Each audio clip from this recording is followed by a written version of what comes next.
बिस्मिल्लाहिर्रहमानिर्रहीम। अस्सलाम वालेकुम। प्रोग्राम हम कदम के साथ नासिर महमूद ख़ान हाजिर खिदमत है।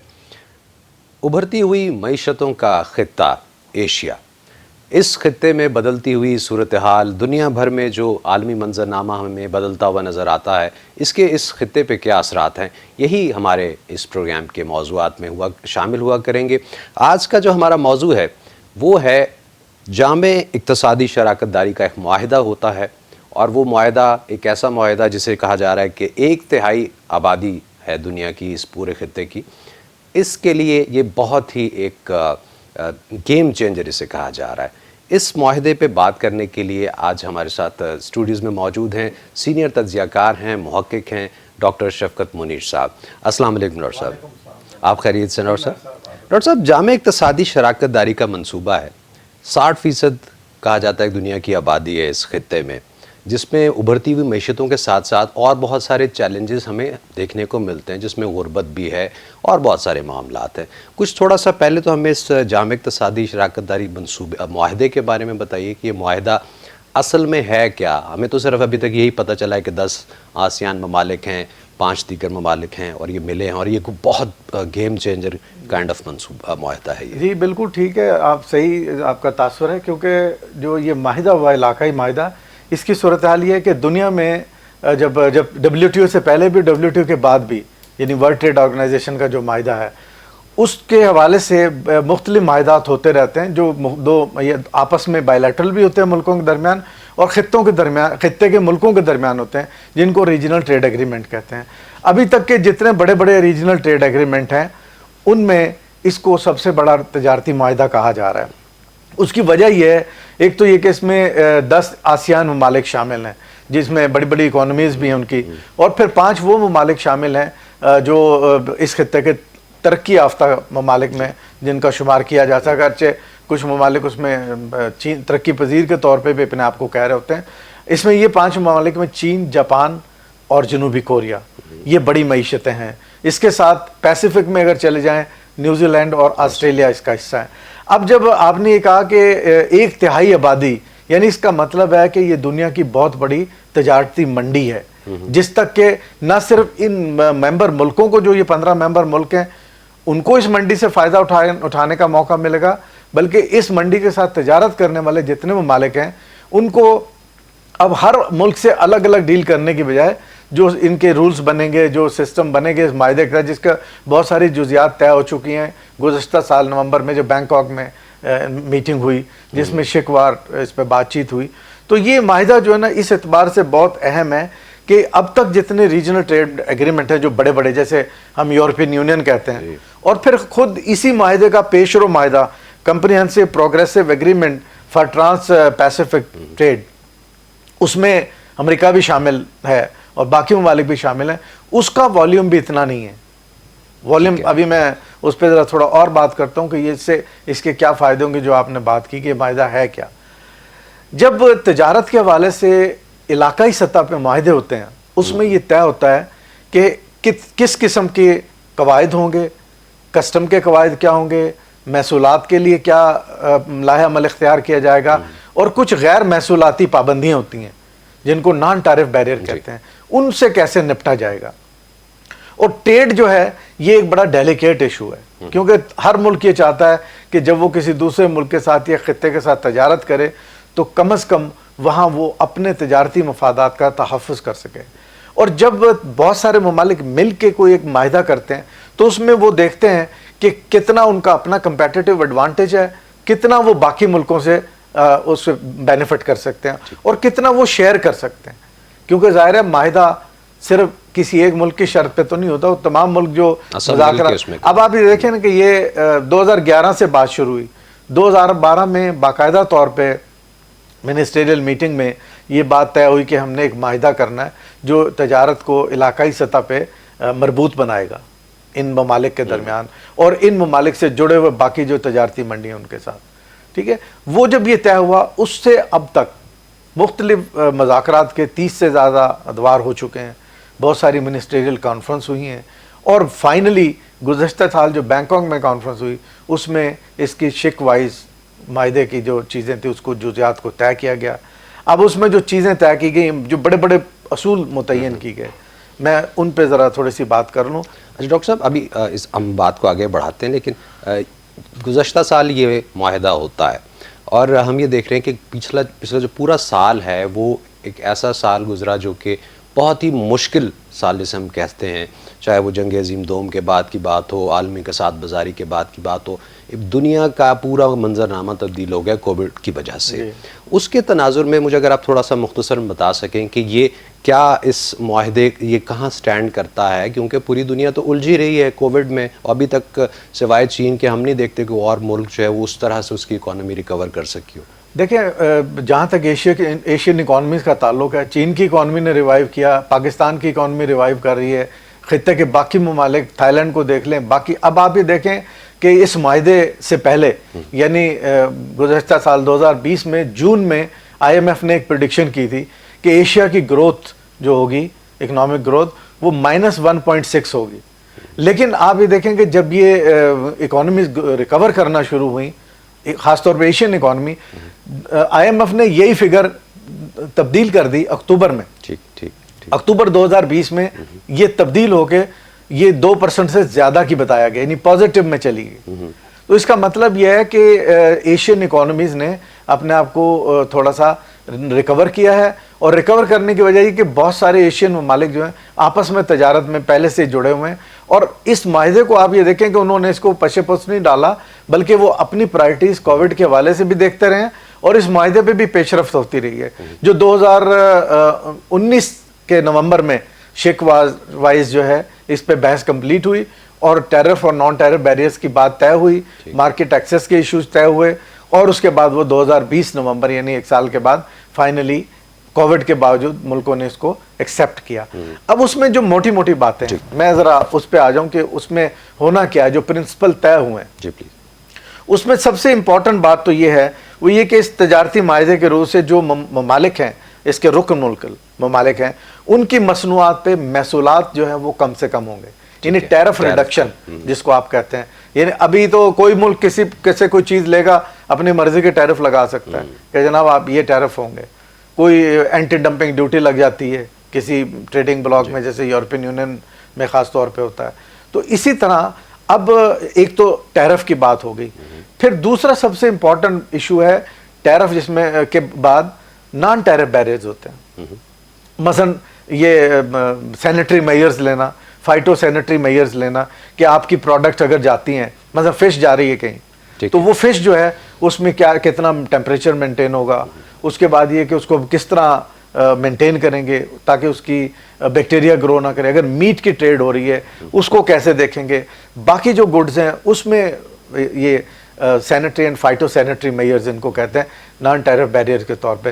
پھر کچھ اور پابندیاں آ جاتی ہیں جو نان ٹیرف بیریئر میں آتی ہیں، جس میں کہ خاص طور پہ آپ دیکھ لیتے ہیں کہ منڈیوں تک رسائی کو روکنے کے لیے کوئی بھی سیاسی موضوع بھی آ سکتا ہے کہ آپ چونکہ یہ کر رہے ہیں تو ایسا نہ کریں گے تو آپ کو اس طرح کی پابندیوں کا سامنا کرنا پڑتا ہے. ڈاکٹر صاحب، یہ بڑی اچھی آپ نے جو بہت اچھا پوائنٹ ریز کیا. یہ جو منڈیوں تک رسائی ہے، منڈیوں تک رسائی کا تعلق رابطوں سے ہے، اور رابطے ہمیں اب پچھلے پورے ایک سال میں اور اس سے پہلے بھی ہم دیکھ رہے ہیں کہ جو عالمی منظرنامہ بنا ہے، ایک ملک رابطے بڑھانے کی بات کر رہا ہے تو دوسرا وہاں پہ اڑچنیں ڈال رہا ہے. اس پہ ہم مزید بات کریں گے ایک چھوٹے سے وقفے کے بعد. ہمارا ساتھ دیجیے گا. حاضر ہوتے ہیں ایک بریک کے بعد.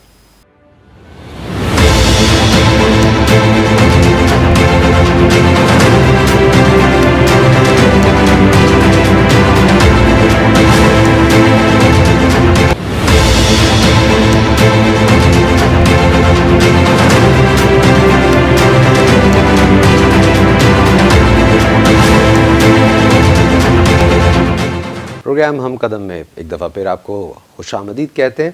بریک پہ جانے سے پہلے گفتگو ہو رہی تھی کہ منڈیوں تک رسائی، اور اس رسائی سے متعلق ڈاکٹر صاحب ہمیں بتا رہے تھے کہ یہ جو معاہدہ کیا گیا ہے اس میں ان چیزوں کو بھی مد نظر رکھتے ہوئے ملکوں کو فیسیلیٹیٹ کیا جائے گا. ڈاکٹر صاحب، بات ہم کر رہے تھے کہ منڈیوں تک رسائی جو ہے ان کا تعلق رابطوں سے ہے.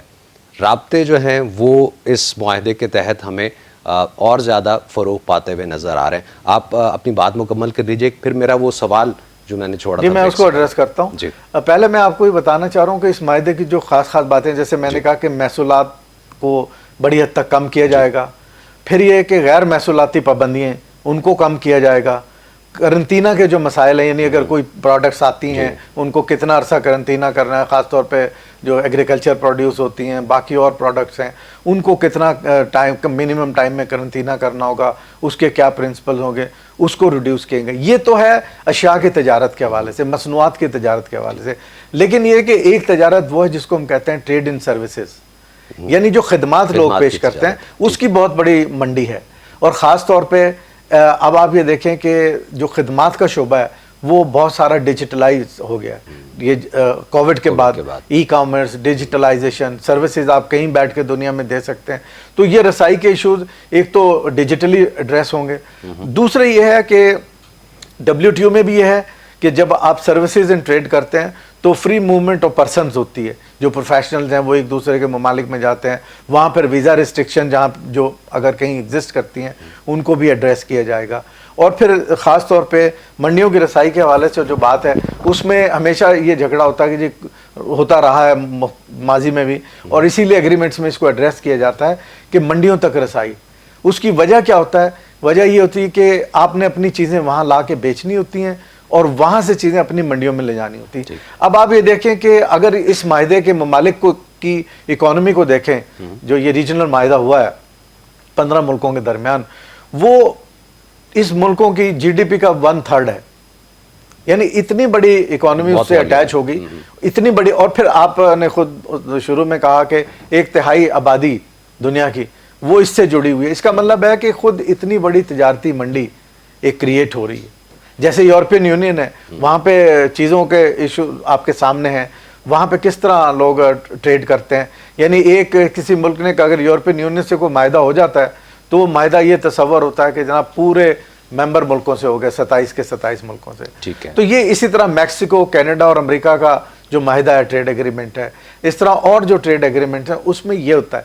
फिर अगर आप आसियान का अपना देख लें, विद इन आसियान, वहाँ पे आपस में आसियान ममालिक बहुत बड़ी ट्रेड करते हैं। अब आप ये देखें कि आसियान मुल्कों में मलेशिया, इंडोनेशिया और वहाँ पे जो थाईलैंड में भी जो मुस्लिम पॉपुलेशन है, फिलिपीन में मुस्लिम, बाकी अब देखें कि उन्होंने इस हद तक मामलात को सेटल किया पहले आसियान की सतह पे ओवर 2 डिकेड्स। उसमें उन्होंने पूरी एक हलाल अथॉरिटी बना दी कि जो प्रोडक्ट जिस पे पाबंदी लगने का खदशा हो सकता था कि दूसरे मुसलमान मुल्कों में या मुसलमान आबादी तक अगर वो जाए तो वहाँ पानी के ऊपर भी लिखा होता है हलाल जी। तो ये वो चीज़ें हैं जो टैरिफ नॉन टैरिफ बैरियर के हवाले से सामने आती हैं, और इनको देखते हुए हमें महसूलात को हर एग्रीमेंट में डील करना पड़ता है। अब यहाँ पे एक बड़ी इंपॉर्टेंट बात इस मायदे में कही गई है। अच्छा। वो ये कहा गया कि हम जो रूल्स ऑफ ओरिजिन है उसका एक सेट बनाएंगे कवायद का, यानी कौन सी चीज़ कहाँ पैदा हो रही है, कहाँ से आ रही है, उसका ओरिजिन क्या है, उसके हवाले से जो डिफरेंट, ये नहीं होगा कि डिस्प्यूट खड़ा हो जाए, वो पहले से हम एक सिंगल सेट बनाएंगे रूल्स का। उसका मतलब क्या होता है कि बार बार बहस में पढ़ने के एक दफ़ा रूल्स तय हो चुके हैं, उसके मुताबिक महसूलात लगाते हुए या तिजारत करते हुए वो फैसिलिटीज़ तमाम मेंबर मुल्कों को हासिल हो जाती हैं। ये वो एक अहम पॉइंट है जिसमें जिसकी वजह से हम अगर देखें तो ये तजारती माहिदा पिछले तजारती माहिदों के हवाले से जो खामियाँ रही हैं उनको सामने रखते हुए ये चूँकि सबसे लेटेस्ट और जदीद माहिदा है जिस पे अभी आगे जाके अमल होना है, तो लिहाजा जो पिछले जो बड़े तजारती माहिदे हैं उनको मद्देनज़र रखते हुए, उनकी कामयाबियाँ और उनकी नाकामियाँ उसको मद्देनज़र रखते हुए इन ममालिक के माहिरीन ने इस माहिदे तक पहुँचे हैं। अब अगर यहाँ पे आप ये देखें कि इसमें एक और असूल कार फरमा है, अच्छा, जो जिस पे बात करना बहुत ज़रूरी है। जी डॉक्टर साहब, मेरे जहन में एक सवाल आ रहा है। जी जी बिल्कुल पूछें। क्योंकि हम ये कह रहे हैं कि ये बड़ा एक गेम चेंजर काइंड ऑफ मुआहदा है। अब ख़ित्ते की अगर बात करें, ख़ित्ते में तो भारत भी है, वो इसका हिस्सा नहीं है। ये इसको आप थोड़ा सा अगर बता सकें। जी मैं बताऊंगा, एक बड़ी नहीं बहुत अहम सवाल है आपका। मैं आपको बताता हूँ कि इसमें सिर्फ भारत नहीं, अमेरिका भी। मैं आपको वो कहानी भी सुना देता हूँ। जी जी। जब ये इस माहिदे पे बातचीत जारी थी, भारत उसका बहुत यानी मुतहर्रिक हिस्सा रहा, ठीक है। इसी तरह अमेरिका, बल्कि जो इससे पहले का जो ट्रांस पैसिफिक माहिदा जिसका मैंने जिक्र किया वो मौजूद है, उसमें प्रेसिडेंट ओबामा बहुत एक्टिव थे और इस माहिदे में भी वो बहुत एक्टिव थे। लेकिन ये प्रेसिडेंट ट्रंप ने कहा जी कि हम इसमें शामिल नहीं होंगे। ठीक है। और उसके बाद अब मेरा तो ये ख्याल है कि शायद उन्होंने इंडिया को भी इन्फ्लुएंस किया और इंडिया ने कहा जी हम भी इसका हिस्सा नहीं बनते। अब आप ये देखें कि इतना बड़ा तजारती माहिदा, इंडिया इस खित्ते की एक अहम इकोनॉमीज में शामिल है, इसमें कोई शक नहीं। लेकिन अब पता नहीं उन्होंने क्या सोच के इस माहिदे से दूरी इख्तियार की। अब जो इंडियन माहिरीन है उनका ख्याल है कि शायद ये जिन्होंने ये मशवरा दिया होगा मोदी साहब को, उनका ख्याल है शायद इससे इंडिया अंडरमाइन हो जाएगा और जाहिर है कि वहाँ पे चीन, जापान और जनूबी कोरिया जैसी ताकतें मौजूद हैं। लेकिन बात यह है कि जब आप ट्रेड के किसी रीजनल मायदे में जाते हैं, वहाँ फिर आप मुश्तरका सोच रखते हैं, वहाँ पे फिर आप वो सदर शी जिनपिंग की जो बात है शेयर्ड फ्यूचर वाली, वो लेके आगे चलना पड़ती है, फिर बहुत सारी अपनी चीज़ें छोड़ना पड़ती हैं। अब आप ये देखें कि जापान, जनूबी कोरिया, चीन और रूस, इन्होंने मिल के एक अलायंस बनाया खित्ते में, नॉर्दर्न यानी वो नॉर्थ की ये स्टेट्स जो है ना, नॉर्थ एशियन स्टेट्स, उन्होंने ये देखा कि किस तरह हम इस खित्ते की तरक्की के लिए या जो है अपना किरदार अदा कर सकते हैं डेवलपमेंट कोऑपरेशन में। वो खैर एक अलग टॉपिक है, उस पर कभी फिर बात हो जाएगी। लेकिन मैं इस सब आना चाह रहा हूँ कि ये इकॉनमीज ख़ासतौर पर कोविड के बाद सब ने ये महसूस किया है कि जो खित्ते के ममालिक, जो गरीब ममालिक हैं, जो इससे ज़्यादा मुतासर हुए हैं, उनको तरक्की की दौड़ में लाने के लिए ज़रूरी है कि उनको साथ लेके चला जाए। और ये माहिदा सिर्फ आप ये ना समझें ये 15 ममालिक तक मुहित है, ये 15 ममालिक इससे मुस्तफ़ीद होंगे। अब ज़ाहिर है कि इसके साथ ट्रेडिंग, जैसे पाकिस्तान है, पाकिस्तान इस ब्लॉक के साथ जब ट्रेडिंग करेगा तो वहाँ पे रूल्स ऑफ ओरिजिन का एक वन सेट मौजूद है, वहाँ पे महसूलात का एक वन सेट मौजूद है। पाकिस्तान को आसानी होगी कि मुख्तलिफ मुल्कों के साथ डील करने की बजाय एक रीजनल ब्लॉक के माहिदों के साथ उस ब्लॉक में जाए, जैसे अब यूरोपियन यूनियन में हम ट्रेड करते हैं, ठीक है ना। अगर GSP प्लस का माहिदा उसको हम फॉलो करते हैं, उसके हमें बेनिफिट मिलते हैं। इसी तरह यहाँ पे भी हमें इसके पूरी तरह से बेनिफिट मिलेंगे। और ये जो आपने जिक्र किया इंडिया वाला, उन्होंने अगरचे ऑप्शन छोड़ा है कि अगर वो शामिल होना चाहें तो आ सकते हैं।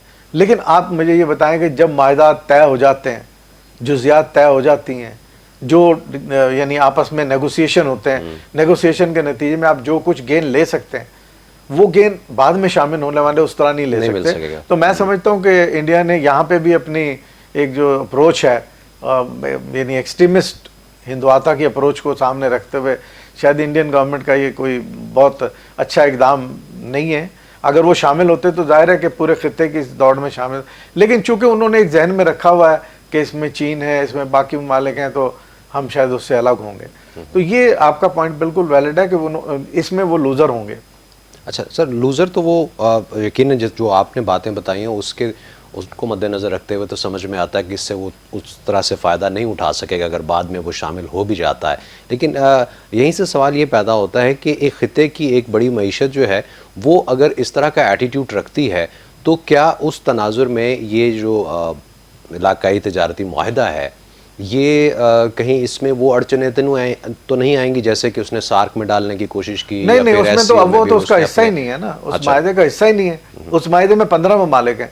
मुज़ाकरात शुरू हुए तो 16 प्लस अमेरिका था, लेकिन अब तो 15 मुल्कों के दरमियान माहिदा और 15 मुल्कों ने अपने रूल्स तय करने हैं, one set of rules of origin बनाना है, टैरिफ्स तय करने हैं, नॉन टैरिफ बैरियर कैसे ख़त्म होंगे, ये सारे प्रिंसिपल उन्होंने, फिर सर्विसेज को कैसे अलाउ करना है, फिर डिजिटलाइजेशन से कैसे फ़ायदा उठाना है, ई कॉमर्स क्या होगी, ट्रेड किस तरह होगा, कम से कम बैरियर्स कैसे होंगे, ये सारी चीज़ें। लेकिन इसमें जो एक और अहम नुक्ता है जो मैं आपका सवाल बीच में आया तो उससे पहले कहना चाह रहा था, वो ये है कि इस माहिदे की जो स्पिरिट है अगर उसको आप स्टडी करें तो उसमें आपको वर्ल्ड ट्रेड ऑर्गेनाइजेशन में जो इस वक्त वर्ल्ड ट्रेड ऑर्गेनाइजेशन प्लस की बात हो रही है, कि प्लस से मतलब ये है कि जो तरक्की के अहदाफ हैं इंसानी तरक्की के, उसको भी इसका हिस्सा बनाया जाए, सिर्फ प्रॉफिट को इसका हिस्सा ना बनाया जाए। बड़ी अच्छी बात आपने की कि ये सिर्फ ऐसा नहीं कि रुपए पैसे और इक्तसादी मामलात जो हैं वही रहें, बल्कि सूरत हाल इसमें यह है कि इंसानों की तरक्की के साथ ही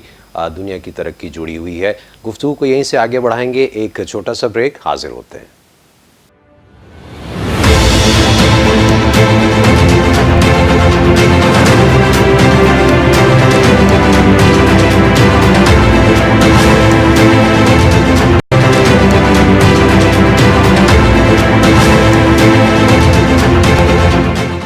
ویلکم بیک.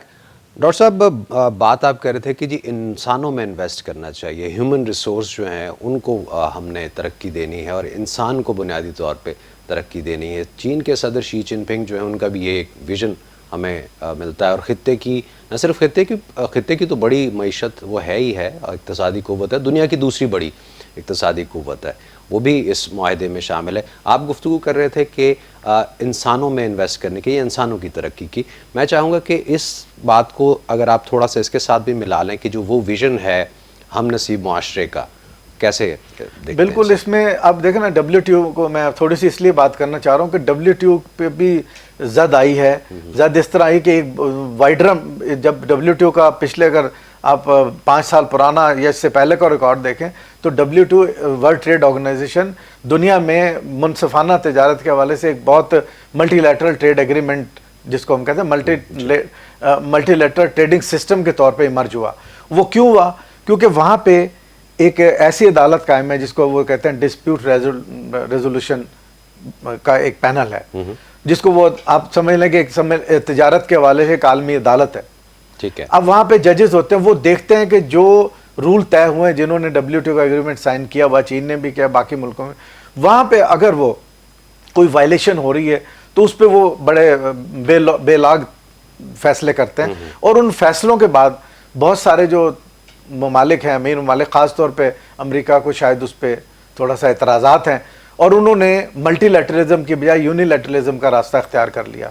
ایک اس پوائنٹ پہ, اور دوسرا WTO کا جو یہ اہم نقطہ ہے کہ ہمیں انسانی ترقی, انسانی وسائل کو ترقی دینے پہ توجہ دینی ہے ٹریڈ کے ساتھ ساتھ. اور کیونکہ جب تک دنیا میں ایک ایسا معاشرہ نہ ہو جو جس کو آپ نے رائٹلی مینشن کہ ہم نصیب معاشرہ, یا ایک ایسا معاشرہ جو خوشحالی میں مستقبل میں ایک دوسرے کے ساتھ اپنے مفادات کو اور بینیفٹس کو شیئر کرتا ہے, ایک ایسا معاہدہ, اس کی تشکیل اس وقت تک نہیں ہو سکتی جب آپ تجارت کو انسانی ترقی کے ساتھ نہیں جوڑتے. تو WTO میں یہ پوری ایک اسپرٹ تھی, اسی اسپرٹ کو لے کے یہ نیا معاہدہ جو ہوا ہے. پھر اس نئے معاہدے کی جو امپورٹنٹ بات ہے وہ جو WTO کا ملٹی لیٹرل ٹریڈنگ سسٹم, یعنی یونیلیٹرل نہیں, کہ یک طرفہ فیصلے والی بات نہیں کہ آپ نے کہہ دیا جی ہم پابندی لگا رہے ہیں آپ کے اوپر, پابندی لگی, بلکہ یہاں پہ جب ہم وہ کہتے ہیں کہ ون سیٹ آف رولز ہوگا تو وہ یک طرفہ نہیں ہے, وہ ملٹی لیٹرل ہے. تمام ممالک مل کے ایک رولز طے کر رہے ہوں گے کہ ہم نے اپنے ریجن میں جو تجارت کرنی ہے, ایک تو WTO کے تحت کرنی ہے نا, اس کے گلوبل پورے رجیم موجود ہیں, اس کو فالو کرنا ہے. پھر اگر آپ نے مزید کو کنسیشن دینی ہے اپنے ریجنل معاہدوں میں, چاہے وہ ٹیرف بیریئرز کو ختم کرنا ہو, یا ٹیرف ریڈکشن کرنی ہو, نان ٹیرف بیریئرز کو ختم کرنا ہو یا کم کرنا ہو, یا ایکسیس دینی ہو مارکیٹ میں فری, تو اس کے لیے وہ اپنے طور پہ ایک اس کو لے کے چل سکتے ہیں. اب آپ یہ دیکھیں جو اس کے بینیفیشریز کنٹری جو اس میں شامل ہیں, ملیشیا کے انٹرنیشنل ٹریڈ کے وزیر ہیں محمد اعظم علی صاحب, انہوں نے اس معاہدے پہ جو تبصرہ کیا وہ بڑا دلچسپ ہے. انہوں نے کہا جی ہم یہ سمجھتے ہیں ہم نے اس معاہدے میں اس لیے شمولیت اختیار کی ہے کہ یہ معاہدہ نہ صرف یہ کہ آسیان ملکوں کی جو ہماری ایک ایسوسیشن ہے اس کے لیے بہت بڑا ایک ٹریڈنگ پارٹنر ثابت ہوگا, بلکہ جو یہاں ہمارے پارٹنرز ہیں جو 5 دوسرے ممالک ہیں, جب وہ ہمارے ساتھ ٹریڈ کریں گے, کام کریں گے, تو ہمیں اپنے سسٹم کو بھی بہتر کرنے میں مدد ملے گی.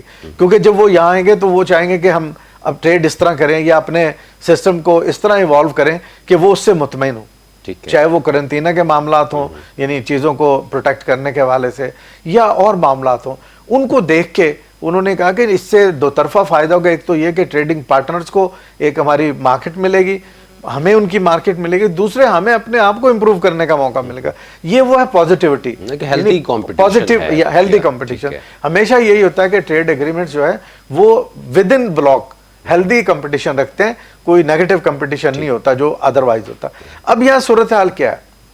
صورتحال یہ ہے کہ معاہدوں کو کنٹروورسیز سے دیکھنا چاہیے یا ایک وائز ڈپلومیسی سے, کیونکہ کوئی بھی اب تجارتی معاہدہ یا کوئی بھی بیشک سیاسی معاہدہ وہ بھی اس وقت تک طے نہیں پا سکتا جب تک جتنے فریق ہیں وہ مل کے معاملات کی جزیات کو نہ دیکھیں, نہ سمجھیں, اور بین الاقوامی طور پہ خاص طور پہ وہ سارا ایک اچھی سفارتکاری کے ساتھ ہو سکتا ہے. اب آپ یہ دیکھیں کہ چین کو اگر ہم ایک مثال کے طور پہ, جیسے آپ نے ذکر کیا, اس کو مثال کے طور پہ یہاں لیں. نہیں سر, مثال کے علاوہ میں اگر آپ کی اجازت ہو تو یہ میں کہنا چاہوں گا کہ اس معاہدے میں بھی یہ جو جامع اقتصادی شراکت داری کا معاہدہ چین نے بہت جی میں اسی طرف آ رہا ہوں، کیونکہ چین کا جو کردار ہے وہ یہ رہا کہ جہاں کہیں باٹل نیک آئیں، جہاں کہیں مسائل بیچ میں آنا شروع ہوئے، چین نے فوری طور پہ اس میں اپنا سفارتی کردار ادا کیا. اور ظاہر ہے کہ اس میں آپ دیکھیں نا، اس معاہدے میں آسٹریلیا بھی شامل ہیں، جن کے ساتھ اگرچہ ابھی بھی چین کے ساتھ تھوڑا سا ڈسپیوٹ چل رہا ہے، لیکن اس کا مطلب یہ ہے کہ میں نے پہلے عرض کیا کہ معاہدوں تک پہنچنے کے لیے بہت سارے اپنے ڈسپیوٹس کو سائیڈ پہ رکھنا ہوتا ہے. جب آپ وائڈر اور شیئرڈ فیوچر کی بات کرتے ہیں تو وہ ہے ڈپلومیسی، یعنی تضادات پہ مبنی سیاست کو ذرا دور رکھ کے اگر آپ ایک اچھی سفارتکاری کو قابل عمل بنائیں تو اس سے ہم بہت اچھے معاہدوں تک پہنچ سکتے ہیں.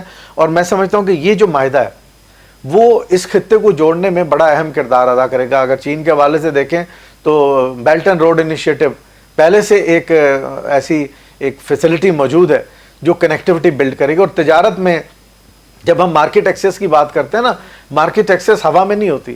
مارکیٹ ایکسیس کے لیے آپ کو ٹرانسپورٹ کا انفراسٹرکچر دینا پڑتا ہے، چاہے وہ فضائی ہو، چاہے وہ زمینی ہو، ریل کا ہو، سڑک کا ہو، سمندری ہو. یہ جو ساری چیزیں، اور اس کے ساتھ پھر جو مختلف ٹریڈنگ زونز ہوتے ہیں وہ بنانے پڑتے ہیں، وہ اس کے ساتھ کنیکٹ ہو کے پھر معاہدے اپنے ثمرات کو سامنے لے کے آتے ہیں. معاہدے نہ ہوا میں ہوتے ہیں نہ مارکیٹ ایکسیس ہوا میں ہوتی ہے.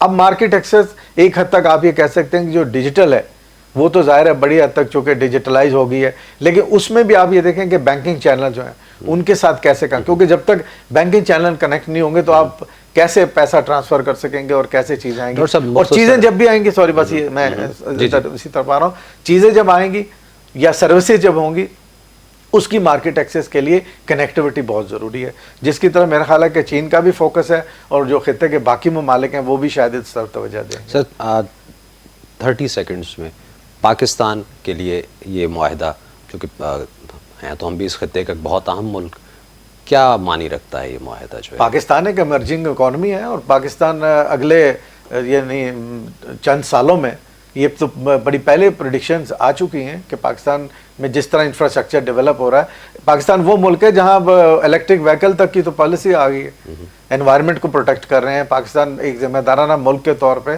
اپنی اکانومی کو بوسٹ کر رہا ہے اور اپنے آپ کو ان ساری ٹریڈنگ بلاکس کے ساتھ وہ جوڑے گا. اور یہ جو ٹریڈنگ بلاک ہے آسیان پلس کا جو ہے، جس کو اب ہم کہہ رہے ہیں کہ علاقائی کمپریہنسو ایگریمنٹ، اس میں پاکستان کا بڑا اہم کردار ہوگا. آلریڈی پاکستان کے چین، جاپان، کوریا اور اب تو رشیا کے ساتھ بھی کافی حد تک ریلیشن بڑھ رہے ہیں، اور یہ میں سمجھتا ہوں پاکستان کے لیے بھی، پاکستان کی اکانومی کے لیے ایک بہت بڑا بوسٹ ہوگا. بہت بہت شکریہ ڈاکٹر شفقت منیر صاحب آپ کے تجزیے کا اور آپ کی تشریف آوری کا.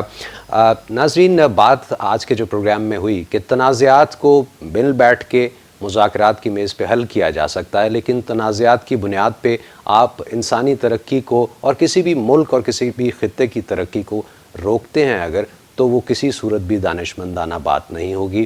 آج کے اس پروگرام سے اپنے میزبان ناصر محمود خان کو اجازت دیجیے. آپ سے دوبارہ ملاقات ہوگی. اپنا اور اپنوں کا خیال رکھیے گا. اللہ حافظ.